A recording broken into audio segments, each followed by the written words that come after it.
주택담보대출 만기가 이제 50년짜리가 이제 서서히 나오고 있습니다.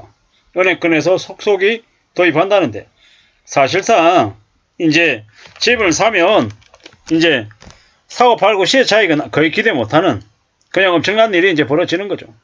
점점 더 이제 한국에 이제 DSR이라고 하는 그 원리금 균등 상한 이런 것들 때문에 점점 이제 특이하게 만들기가 어려우니까 이제 만기 50년짜리를 내놔서 이제 우회하려고 하는 모습들이 나오는 것 같습니다. 앞으로 점점 이제 상황은 이제 빡빡해지는 거죠. 이제 함부로 은행에서 빚내는 건 생각을 하면 안 됩니다. 주택담보대출 50년짜리 빌리면 25살에 빌리면 어떻게 됩니까? 70 중반까지 일해야 됩니다. 이게 과연 가능한 얘기일까요? 그러면 또 어떤 놈들은 그렇게 얘기할 겁니다. 빚내서 원래 갚는 거 아니라고. 다 갚는 거 아니라고. 중간에 시세 차익 보고 팔면 돈도 남기고 좋은 곳에 살기도 하고 일거양득이라고 괜찮다고 다 얘기할 겁니다. 근데 믿지 마십시오. 개소리입니다. 우리가 보통 사람들이 집을 사서 사고 팔고를 자주 할 수 있냐? 없습니다. 정말 집을 사고 팔고를 평생 살면서 10번 할 수 있을까요? 20번 할 수 있을까요? 힘듭니다. 어렵습니다. 집을 사고 파는 게 보통 사람들에게는 아주 큰 대사입니다. 대사. 쉬운 일이 아니다라는 거죠. 근데 50년짜리 주택담보대출 덜컥 받으면 어떻게 되겠습니까? 5억 빌리면 이자가 얼마쯤 될까요? 원금의 한 2배 이상이 이자가 되지 않겠습니까? 당장에 원리금으로 나가는 돈이 적으니까 뭐 50년으로 길게 늘어뜨리면 괜찮겠다 이렇게 얘기하지만 그렇게 오랫동안 빚 갚으면서 생활을 어떻게 합니까? 답이 없습니다. 이제 점점 더 젊은이들이 이미 걸려든 이들은 너무 많이 걸려들어 있고 아직까지 집을 안 사고 기다리고 있는 이들은 어떤 사람들입니까? 자기만의 기준에 따라서 무리하게 비싼 가격에 과도한 대출로 집을 살 이유가 없다라고 현명하게 판단하는 이들만 남아 있습니다. 그들이 앞으로 어떤 행보를 보이겠습니까? 그들이 괜찮게 살까? 아니면 또 걸려들까? 이것들은 뭐 지나봐야 알겠지만 확실한 건 뭐다? 금융권들이 어떻게든 투기와 탐욕과 욕심을 갖게 만들어서 또 대출받아서 빚쟁이가 돼서 은행에 오랫동안 원리금 상환하는 그런 자기네들 이익에 효자 노릇을 하는 빚쟁이들로 전락시키려고 수단과 방법을 가리지 않을 거다라는 겁니다. 보통 사람들이 안전하게 사는 길은 뭐겠습니까? 은행을 빌리는 곳으로 활용하는 게 아니라 은행에 돈을 빌려주는 사람이 되어야 적어도 중산층 이상의 삶을 살 수 있을 것 같습니다. 주택담보대출 50년짜리가 나온다. 뭐 나중에 시간이 지나면 60년짜리, 70년, 80년짜리 뭐 나올 수도 있겠다는 생각도 해봅니다. 저 50년짜리는 빌리는 건 내가 빌리는데 갚는 건 내 자식까지 같이 이어서 갚아야 된다. 뭐 이런 얘기가 아마 공공연하게 아마 적용이 될 겁니다. 우리 아버지가 돌아가시면서 집도 물려줬지만 주택담보대출도 같이 물려줬다. 이런 얘기들이 이제 일상이 될 것 같습니다. 더 힘들어지는 거죠. 더 어려워지는 거죠.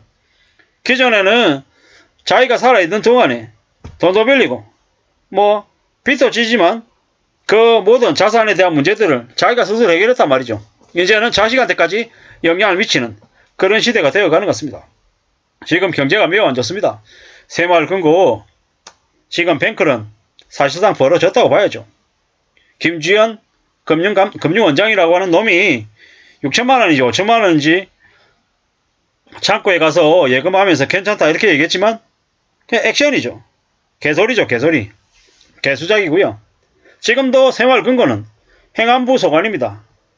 무슨 얘기입니까? 제대로 관리가 안 되고 있다는 얘기죠. 그리고 20개 지점인가요? 뭐 조사하겠다고 했다가 조사하는 일정도 미뤘습니다. 왜겠습니까? 조사 잘못했다가는 이 후폭풍이 너무 커질 것 같은 거죠. 지금 새마을금고가 저렇게 뱅크런이 터지고 하는 이유는 그 안에 숨어있는 부실들이 엄청나기 때문입니다. 지금 윤석열 정부 아래에서 얼마나 많은 폐악실들이 벌어졌는지 이제 뚜껑 열면 판도라의 상자가 돼버리는 거죠. 그리고 새마을금고로 끝나겠냐? 아니죠.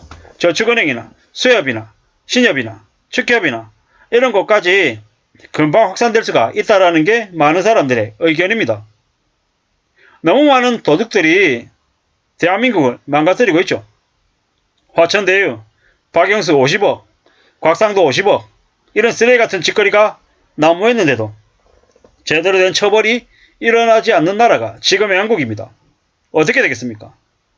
미국이 7월과 9월달 기준금리 인상 2차례 하고 2023년 9월쯤에 금리를 올리고 끝내면, 멈추겠다라고 메시지를 내고 나면 그 이후에 14에서 16개월 뒤에 경기 침체가 온다고 하죠. 2024년 말, 2025년 상반기쯤이 될 것 같습니다. 미국이요. 그 다음에 한국이 이제 또 닥치는 거죠. 근데 어쩌면 한국이 더 빨리 그 위기가 닥칠 수도 있을 것 같습니다. 원래 보통 시나리오는 미국이 경기 침체를 겪고 난 다음에 시간차를 두고 한국이 겪는 건데, 지금 돌아가는 분위기로 봤을 때는 미국 다음에 한국이 아니라 미국이 터질 시점에 한국도 같이 동시다발적으로 터질 수도 있을 것 같습니다. 윤석열 정부가 최대한 2023년 9월 소상공인들 원금, 이자 납부 이후에 만료를 좀 더 미루고 부동산을 어떻게든 떠받들고 기준금리를 안 올리고 내년 2024년 4월 총선 때까지는 버티려고 안간힘을 쓰는데, 과연 그때까지 갈 수 있을까? 2023년 연말 되면 터져버리는 게 아닐까라는 생각이 듭니다. 2023년 연말 새마을금고뿐만 아니라 신협이나 저축은행이나 축협이나 다른 쪽도 터진다는 얘기가 공공연하게 나오고 있습니다. 금감원에서 금융안전보고서를 낼 때는 주요 5대 은행에 연체율이 여전히 괜찮다, 관리할 수 있는 수준이다 이렇게 얘기하지만, 저축은행이나 증권사나 보험사나 PF대출 관련해서 연체가 상당하죠. 지금은 카드론의 연체도 계속 올라가고 있는 상황인 거고, 이래저래 연체가 너무 심한 상황이죠. 언론에서 뉴스가 조금씩 나오고 있는데요. 이게 언제 어느 시점에 뻥 하고 내관이 돼서 터져서 한국 경제를 쓰나미로 몰고 갈지 이제 매우 우려스럽죠. 그리고 이게 한번 터지고 나면 금방 나아지는 게 아니라 다른 쪽으로도 연쇄적으로 계속 확산이 돼서 더 커질 것 같은 거죠. 눈덩이처럼. 이게 지금 현재 상황입니다.